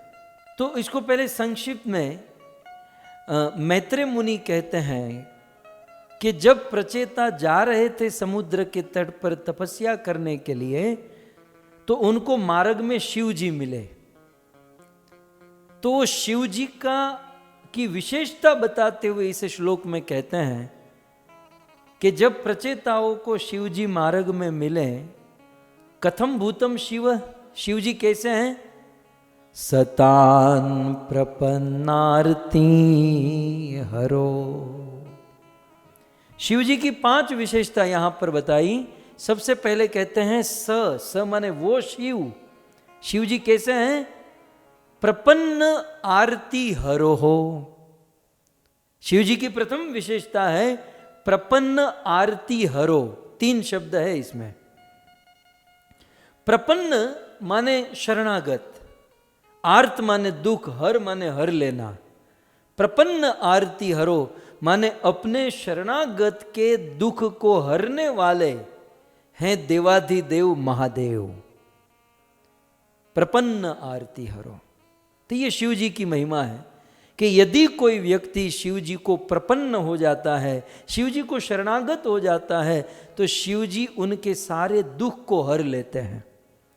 इसमें मैं आपको एक राज की बात बता देता हूं कि शिव जी के शरणों में हम शरणागत हो जाए और शरणागत होकर यदि किसी वस्तु की कामना रखें, तो शिव जी वो हमारी छोटी मोटी कामना भौतिक वस्तु से पूर्ण करेंगे। लेकिन बिना कामना के यदि कोई शिव जी को प्रपन्न शरणागत होता है, तो वो जन्म जन्म के दुखों से मुक्त कर देते हैं। क्योंकि बिना कामना के शिव जी को शरणागत होने से शिव जी हमें शुद्ध भक्ति प्रदान कर देते हैं। शिव जी के हृदय में राम और कृष्ण के प्रति जो प्रेम है, जो भाव है, वही शिव जी ट्रांसफर कर देते हैं। यदि हम शिव जी को शरणागत हुए और शिव जी से कोई कामना न रखे तो। इसमें 2 दृष्टांत। रावण शिव जी को शरणागत हुआ, लेकिन कामना थी मुझे धन मिले, संपत्ति मिले, तो क्या हुआ? शिव जी ने उनको सोने की लंका देकर हटा दिया। और दूसरी ओर जूनागढ़ ने शिव जी को याद किया, शिव जी के शरण में शरणागत हुए और शिव जी प्रकट हुए। तो नरसिंह मेहता ने क्या किया? कोई कामना नहीं रखी, और जब बिना कामना के शिव जी को शरणागत नरसिंह मेहता हुए, तो शिवजी ने नरसिंह मेहता को कृष्ण भक्ति, भगवान श्री कृष्ण की रास लीला और शुद्ध माधुर्य मंडित लीला में प्रवेश करा दिया। तो शिव जी की ये महिमा है। शिव जी चाहे तो संसार की छोटी मोटी वस्तु देकर हटा देवे, फिर उससे हमारा पतन हो तो शिव जी नहीं देखते हैं, उसको जो करना है करे। लेकिन शिव जी से जब हम कुछ नहीं मांगते हैं ना, कामना रहित जब शिव जी की शरण में जाते हैं, तो शिव जी हमें राम और कृष्ण की शुद्ध भक्ति प्रदान कर देते हैं। इसलिए शिव जी को प्रथम यहां पर कहा गया सतान। वो शिव जी कैसे हैं? प्रपन्न आरती हरो, अपने शरणागत के दुख को हरने वाले हैं। यदि कामना लेकर प्रपन्न होंगे तो टेम्परवरी दुख से मुक्त होंगे, और बिना कामना के शिव जी को शरणागत होंगे तो सदा सदा के लिए हमें दुखों से मुक्त कर देंगे। एक में ज़्यादा आप सब जानते ही हैं। फिर दूसरा शिव जी के विषय में कहा गया सतान प्रपन्नारती हरो, भगवान धर्म वत्सल। दूसरा शिव जी के लिए क्या कहा गया? भगवान। शिव जी के लिए यहां पर दूसरा संबोधन विशेषण दिया गया भगवान। शिव जी को भगवान क्यों कहते हैं?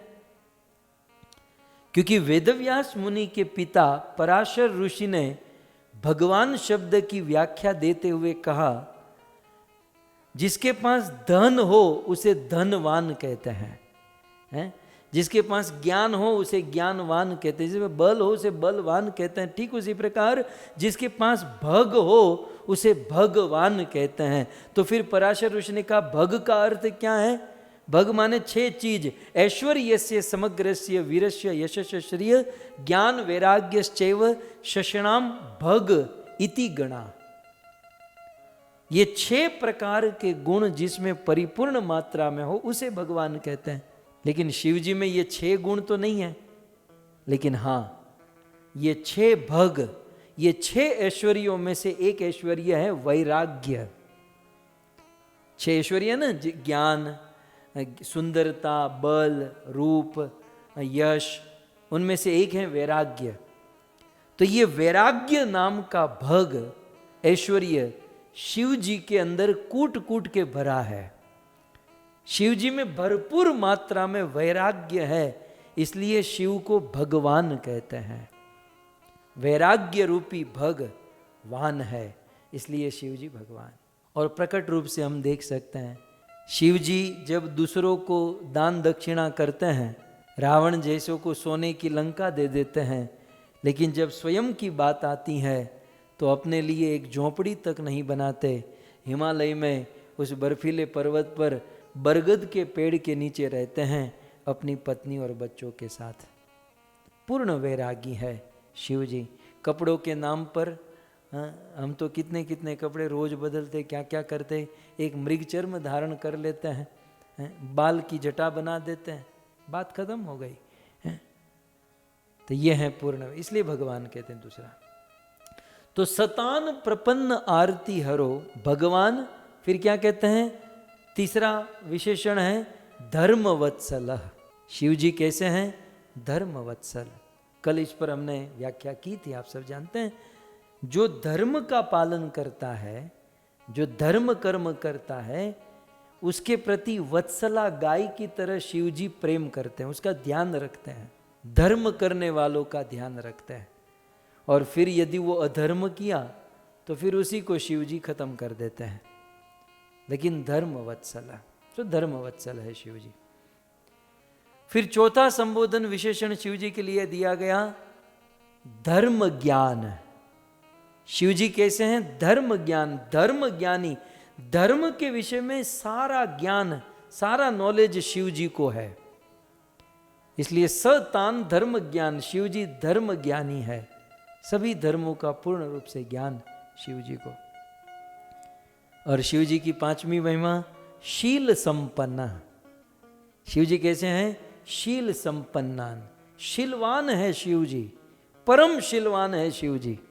शीलवान माने अपने से बड़ों के साथ कैसे व्यवहार करना, छोटे के साथ कैसे करना, अपने बराबरी वाले के साथ कैसा व्यवहार करना, ये सारा शील किसके साथ कितना बोलना, कहाँ बोलना, कब क्या कैसे, ये सब कुछ शिव जी जानते हैं। इसलिए शिव जी को शील संपन्नान कहते हैं। हाँ, शिव जी के जो गण है या शिव जी के कुछ तमोगुणी उपासक कोई शील नहीं जानते, लेकिन शिव जो हैं परम शीलवान। मुझे तत्कालीन एक बात याद आ रही है, जब समुद्र से अमृत प्रकट हुआ और हल हला हलम अमृत जब दसों दिशा में फैलने लगा, लोगों की मृत्यु होने लगी, तब सारे देवता शिव जी की शरण में गए और कहते हैं शिव आप ही एक हो इस विष का पान करके हमें जीवन दान दे सकते हो। तो उस समय शिव जी का शील देखिए, भागवत में सुखदेव जी ने विस्तार से वर्णन किया। शिव जी चाहते तो तुरंत वहां से निकल जाते और विष का पान करते, लेकिन शिव जी का शील देखिए, वो अपनी पत्नी के पास जाते हैं और देवी पार्वती से बड़े प्रेम से, वो भागवत में पूरा संवाद है कि संसार में ये आपत्ति आ चुकी है, तो देवी बताओ मुझे क्या करना चाहिए। शील है शिव जी का, परम शील है। હવે 20 પીવું હોય તો પત્નીને પૂછે, બાકી 10 રૂપિયા કોઈક માંગતું હોય ને કોઈક ડોનેશન માંગતું હોય તો એમાં હું મારી પત્નીને પૂછું, ત્યાં 10 રૂપિયાનો ઘા કરાયો, એમાં પત્નીને પૂછવા ન જવાય। તો આપણે ગુજરાતી એટલે બોલો કે બીજા ન સમજી શકે। सो मतलब कोई बहुत बड़ी मैटर होती है, जब बहुत बड़ा डिसीजन लेना होता है तो पत्नी के साथ बैठकर चर्चा कर, ये शील है। फिर कोई 2-5 रुपया मांग रहा हो, कुछ छोटी मोटी सेवा करनी हो, तो हर समय पत्नी के पास जा जाकर मैं क्या करूं, तो वो शील नहीं है। देखिए शील में भी समतोल होना चाहिए, माफक।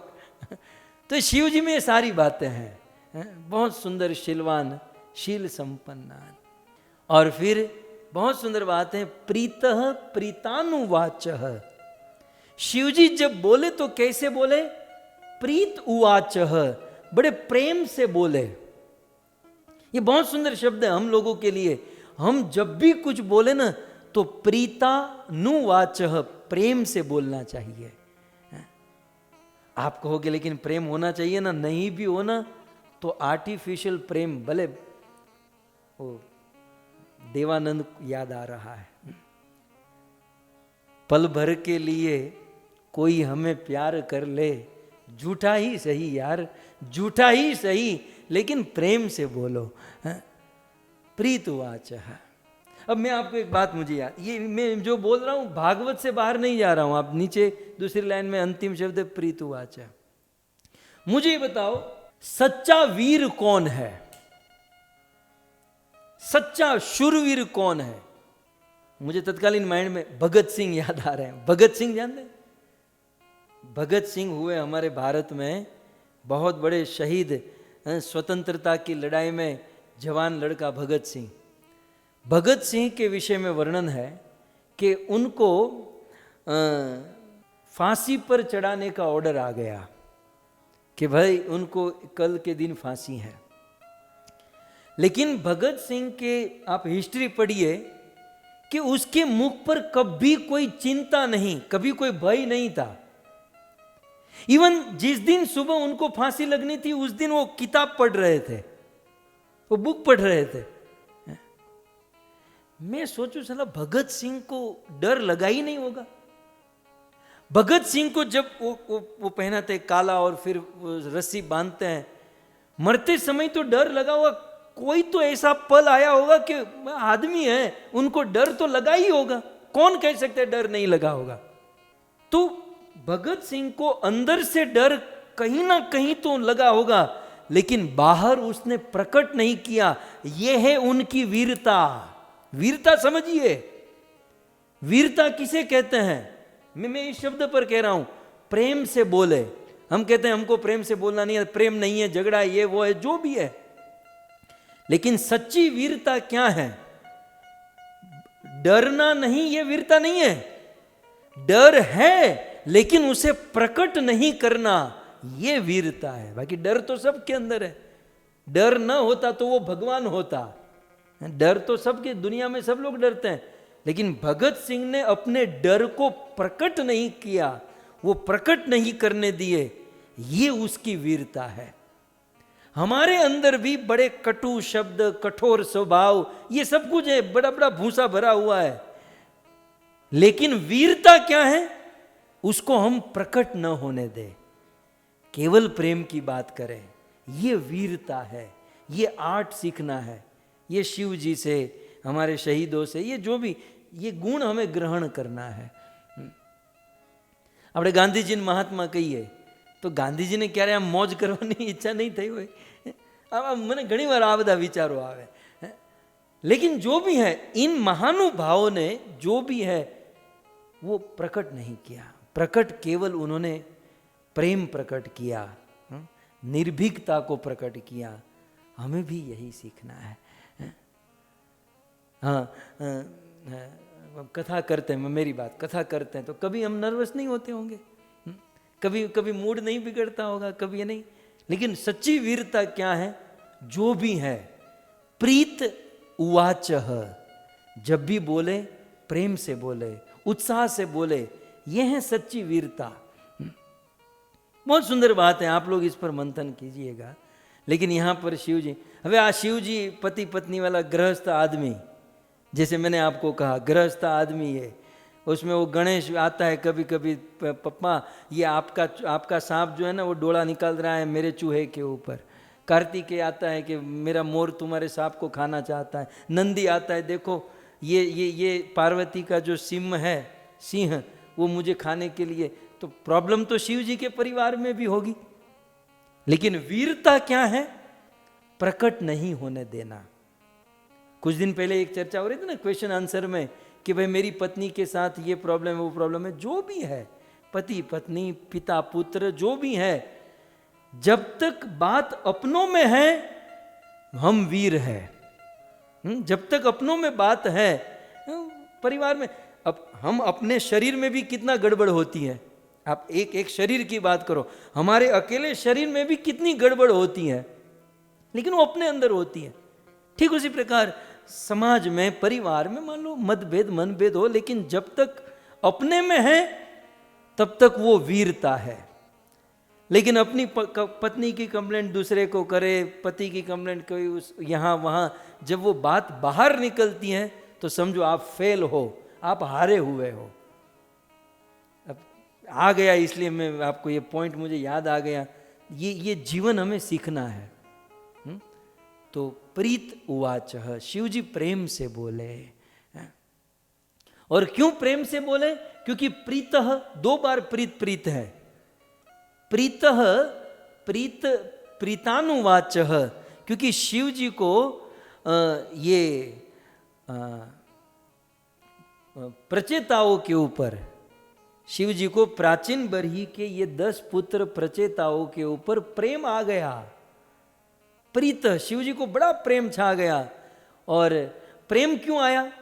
पहले ये भी समझ लीजिए कि जब कोई व्यक्ति भगवान विष्णु, भगवान राम, भगवान श्री कृष्ण की भक्ति करता है और शिव या शिव जैसे कोई भी देवी देवता देखते हैं कि ये राम कृष्ण विष्णु की भक्ति करने जा रहा है, तो शिव जैसे सभी देवी देवता प्रसन्न होते हैं। तो प्रीतः, प्रसन्न हुए। और प्रसन्न होकर शिव जी प्रेम से बोलने लगे। क्या बोले? रुद्र उवाच यूयं वेदिषद पुत्रा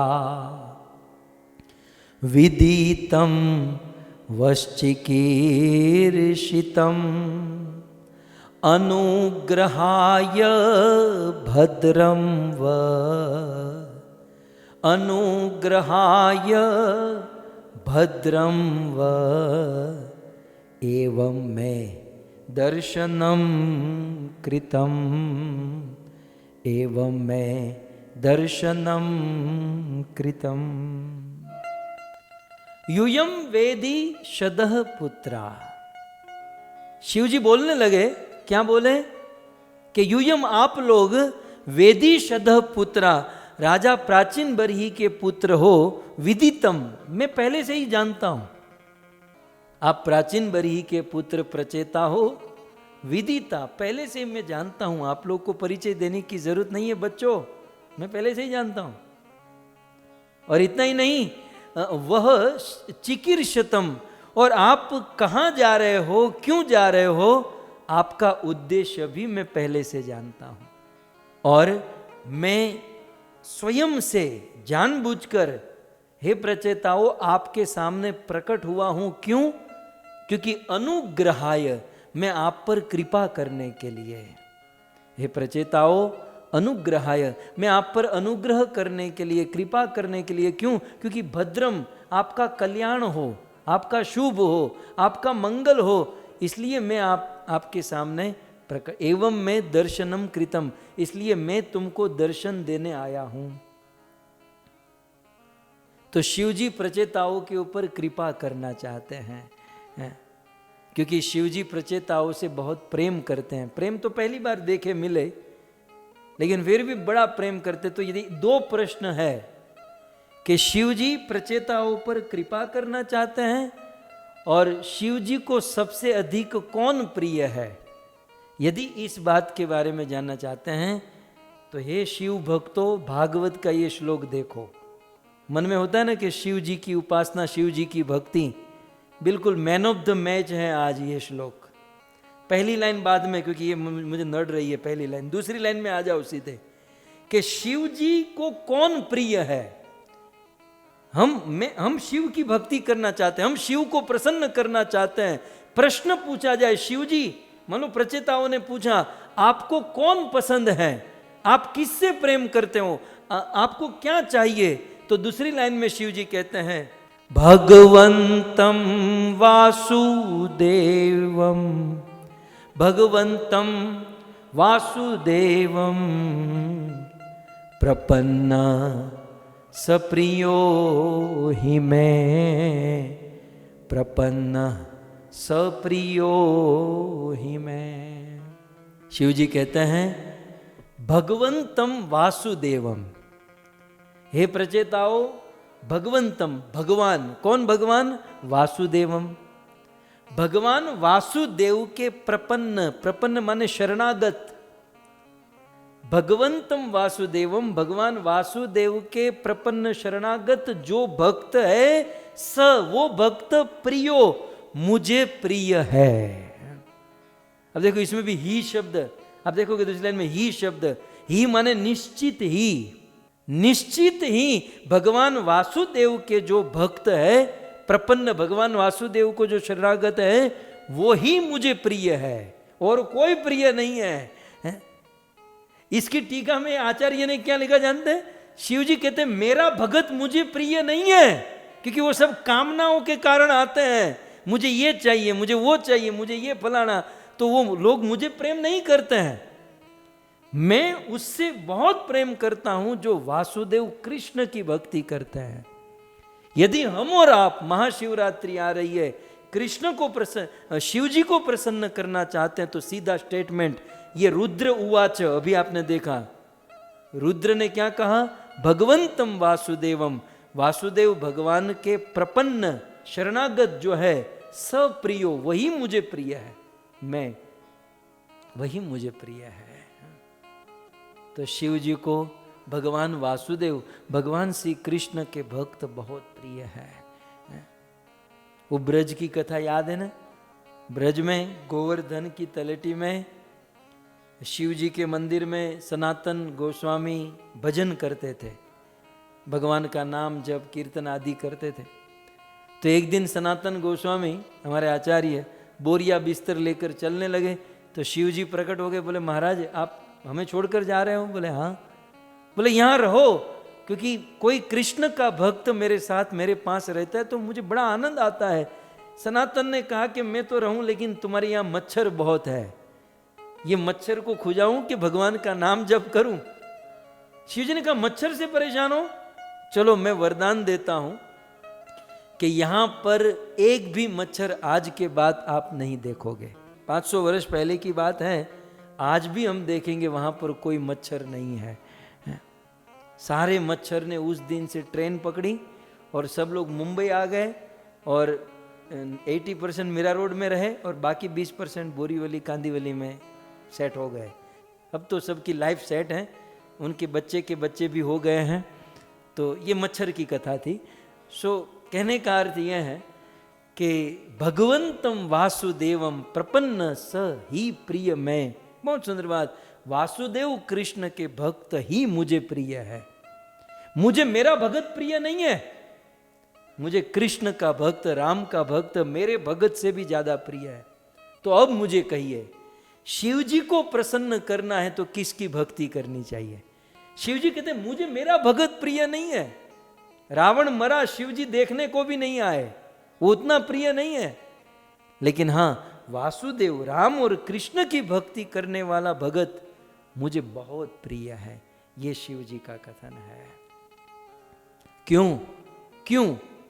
कथम भूतम वासुदेवम, क्योंकि वासुदेव की महिमा है। अब पहली लाइन लीजिए, अब पहली लाइन को थोड़ा सा, क्योंकि वासुदेव कैसे हैं, तो ये पहली लाइन में वासुदेव भगवान कृष्ण की दो विशेषता बताई। पहली, भगवान वासुदेव कृष्ण परम रमहस, आप श्लोक में देख सकते हैं, यह परम रमहस। परम रमहस माने प्रकृति से श्रेष्ठ। वासुदेव कृष्ण जो है प्रकृति से श्रेष्ठ है, उत्तम है। माने ये प्रकृति जो हम जिस प्रकृति में रहते हैं उस प्रकृति में उत्तम है, श्रेष्ठ है। और दूसरी विशेषता, परम त्रिगुणात जीव संगीतान, अर्थात त्रिगुणात, तीन गुण सत्व रजस तमस में बंधा हुआ जो जीव है, उस जीव से वे परम, वे श्रेष्ठ है। माने संसार में सत्व रजस तमस में जो फंसे हुए जीव, माने पुरुष जितने भी लोग हैं, उन सब से उत्तम है भगवान वासुदेव कृष्ण। श्रीधर स्वामी ने बहुत सुंदर इसकी टीका लिखी। इस श्लोक के विषय में ये श्रीधर स्वामी की टीका है। वो कहते हैं, प्रकृति पुरुषयोर नियंतारम इति अर्थ। इसका अर्थ क्या है कि प्रकृति परम ब्रह्महंस और दूसरा परम त्रिगुणात जीव संगीतान। तो परम माने प्रकृति के नियंता और संसार में जितने भी जीव है उनके नियंता। प्रकृति और पुरुष के कंट्रोलर है, नियंता है वासुदेव। और उस वासुदेव की जो भक्ति करते हैं वो मुझे सबसे अधिक प्रिय है। अच्छा, वासुदेव की जो भक्ति करते हैं वो आपको सबसे अधिक प्रिय? बोले हाँ।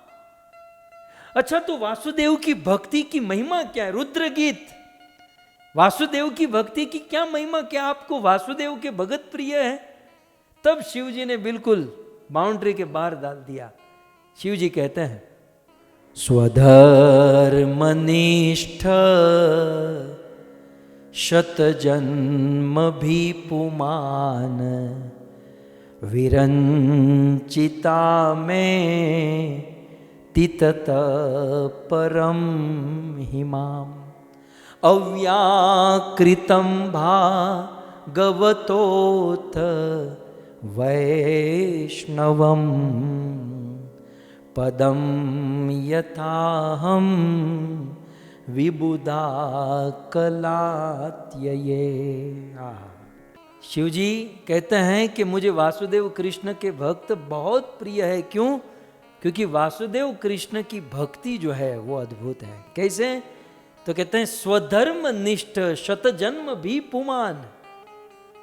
इस संसार में पुमान, देखिए कुत्ते बिल्ली की तो यहां बात ही नहीं है, यहां पुमान पुरुष मनुष्यों की बात है, स्त्री पुरुषों की बात है। तो पुमान मनुष्य स्वधर्म निष्ठ, यदि कोई मनुष्य स्वधर्म, अपने धर्मों में निष्ठावान, ब्राह्मण ब्राह्मण, क्षत्रिय क्षत्रिय में, शूद्र शूद्र में, वैश्य वैश्य में, अपने स्वधर्म में, अपने वर्णाश्रम धर्म में यदि कोई निष्ठावान रहता है, अर्थात निष्ठावान होकर वर्णाश्रम धर्म का पालन करता है, एक बार नहीं कितनी बार, शत जन्म भी, मतलब वर्णाश्रम धर्म को परफेक्ट रूप से 100 बार जन्म लेकर यदि कोई उसका पालन करता है तो फल क्या मिलता है? विरंचिता मेति, वो ब्रह्मा के पद को प्राप्त करता है। 100 वर्णाश्रम धर्म का पालन कर, हमारा तो चांस ही नहीं है, आप लोग को तो होगा भाई, आप तो बिल्कुल सब परफेक्ट है। तो जो वर्णाश्रम धर्म का पालन 100 जन्म तक करता है, माने 100 जन्म तो लेने ही पड़ेंगे, 100 जन्म तक वर्णाश्रम धर्म का पालन करने वाला व्यक्ति ब्रह्मा बनता है या ब्रह्मलोक को प्राप्त करता है। फिर ब्रह्मलोक को प्राप्त करने के बाद वहां पर प्रैक्टिस अभ्यास करके जो उत्तम होता है, तो आगे क्या कहते हैं, ततः ब्रह्मलोक के बाद परम ही माम, वो व्यक्ति मेरे पास आता है। और शिव का लोक मैंने जो आपको बताया, तो पहले 100 जन्म वर्णाश्रम धर्म का पालन करके ब्रह्मलोक में जाएगा, और ब्रह्मलोक के वहां मेहनत करने, ब्रह्मलोक में भी मेहनत करनी पड़ेगी, वहां मेहनत करके वो मेरे पास आएगा। और मेरे पास आकर भी वो स्टेबल नहीं रहेगा।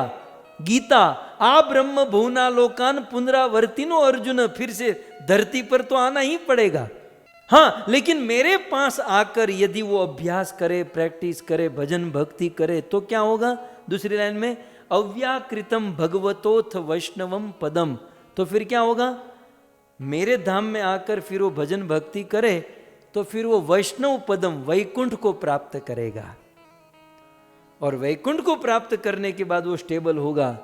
लेकिन वो स्टेप कैसा है? पहले 100 जन्म वर्णाश्रम धर्म, फिर वर्णाश्रम धर्म के बाद ब्रह्मलोक, ब्रह्मलोक के बाद मेरी भक्ति, मेरी उपासना, वो सब मेरा करने के बाद परफेक्शन होंगे, और फिर वैष्णव पद को प्राप्त करेंगे। वैष्णव पद को प्राप्त करने के बाद वैकुंठ को प्राप्त करेंगे।